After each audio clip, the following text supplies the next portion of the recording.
देखा सुखदेव जी समाधिस्थ बैठे हैं, ध्यान में बैठे हैं, और पहले श्लोक में भगवान का स्वरूप का वर्णन किया कि भगवान कैसे दिखते हैं।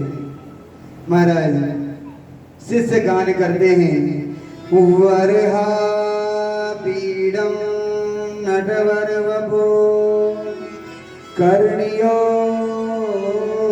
कर्णिकारं बिभ्रद्वासा कनक कपिशं वैजयन्ती जमाला रंध्राण वेणो अधरसुदया पूरयन् गोपविन्दे बिन्दारण्यं स्वपदरमणं प्राविशद गीत कीर्ति। पहले श्लोक में भगवान का स्वरूप का वर्णन किया कि मेरे गोविंद का स्वरूप कैसा है, मेरे गोविंद कैसे दिखते हैं।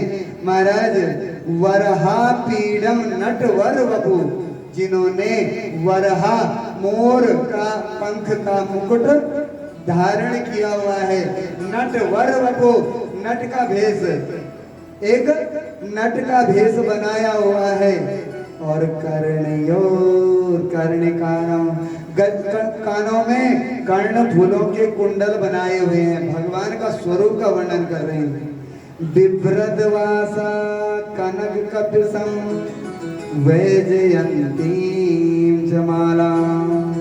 महाराज जिनके गले में सुंदर वैजयंती माला सुशोभित है, पीतांबरी जिन्होंने ओढ़ी हुई है, और रंध्राण वेणु अधर सुदया, जिनके उष्ट में ओठों में क्या है, मुरली विद्यमान है, बंसी बजाते हुए और गोप बिंदुओं से घिरे हुए। भगवान गोविंद के पीछे उनके अनेक उनके मित्र हैं, ऐसे गोप बिंदुओं से घिरे हुए। बिंदारण्यम स्वपद रमणम, वृंदावन में क्या कर रहे हैं, रमण कर रहे हैं, प्रवेश कर रहे हैं, घूम रहे हैं। प्राविशद कीर्ति कीर्ति, ऐसे इन्होंने गान किया। भगवान का नामोच्चारण, जो पीछे भगवान के जो मित्र हैं वो भगवान के गोविंद का नामोच्चारण कर रहे हैं, गोविंद का गान कर रहे हैं। महाराज इस प्रकार जब कहा, महाराज सुखदेव जी महाराज समाधि में बैठे हुए सुखदेव जी महाराज खड़े हो गए, और खड़े होकर फिर मन में विचार आया, अरे जो पुरुष इतना सुंदर है, भाई जो बाहर दिखने में इतना सुंदर है, हो सकता है पता नहीं अंदर कुछ लोग होते हैं ना, बाहर से सुंदर, क्रीम पाउडर लिपा पोती बहुत सुंदर, और जब उनसे बात करो तो कौवे की तरह बिल्कुल कर कर बोले, नहीं बोलते, काका काको धन हरे कोयल किसको दे, और मीठे वचन सुनाए के मन वर्ष में कर दे। कौवा भी और कोयल भी दोनों एक ही जैसे दिखते हैं, दोनों काले काले, लेकिन कोयल की बात सुनकर हमको बड़ा आनंद आता है। बोलते हैं 2-4 घंटे हमारे पेड़ पे खड़ा रहे, करता रहे, गान करता रहे, और कौवा बैठ जाए तो महाराज पत्थर मार के उड़ाना चाहते हैं उसको, कर कर कर रहा है सुबह सुबह। तो इस प्रकार विचार किया कि भाई जो आदमी बाहर से दिखने में अच्छा हो, उसका हृदय इतना पवित्र हो कि ना हो। फिर बैठ गए, जरूरी नहीं है बाहर से सुंदर हो और अंदर से भी साफ हो। तो शिष्यों ने दूसरा श्लोक का गान कर दिया। अब दूसरे श्लोक में भगवान का जो स्वभाव है, पहले में स्वरूप और दूसरे में स्वभाव का वर्णन किया कि मेरा गोविंद का, जो मेरे बाल मुकुंद मेरे गोविंद है, उनका स्वभाव कैसा है। अहो वकीयम स्तन गाल कूटम जिगांसया पाययत व्यसादि लेवे गतिं धातृजतां ततोन्या कं वा दयालुं शरणं ब्रजेमा।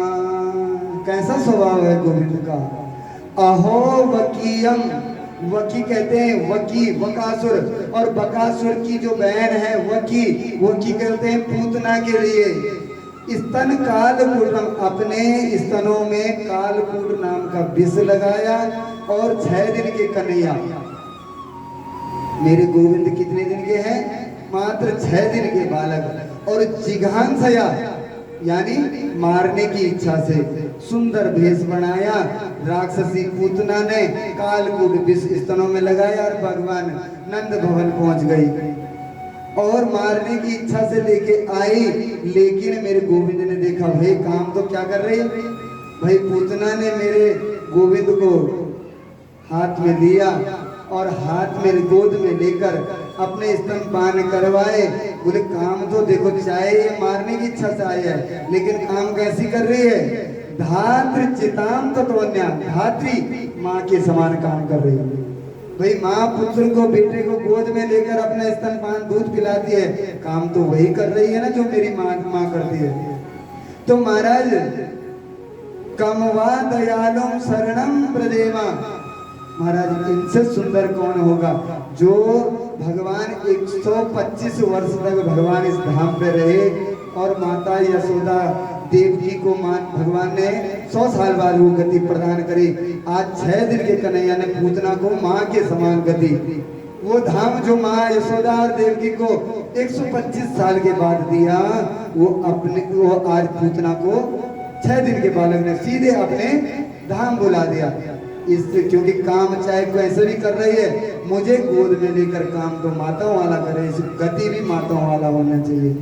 तो इससे सुंदर स्वभाव और कौन होगा कि दूसरा महाराज दूसरा हम गाल में तभी महाराज ठीक होना चाहिए तो कुछ ना।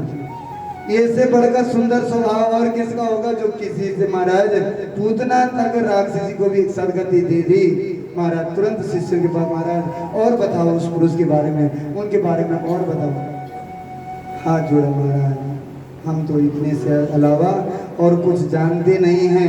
अब ये और ज्यादा आपको गान करना है, सुनना है तो आप क्या करो, हमारे गुरु की देव के पास जाओ। और गुरुदेव के पास, आप कौन है आपके गुरु? बोले हमारे गुरु तो हैं वेद व्यास जी महाराज। मेरे पिताजी? महाराज तुरंत पिता का स्मरण आया, दौड़े दौड़े कहाँ तो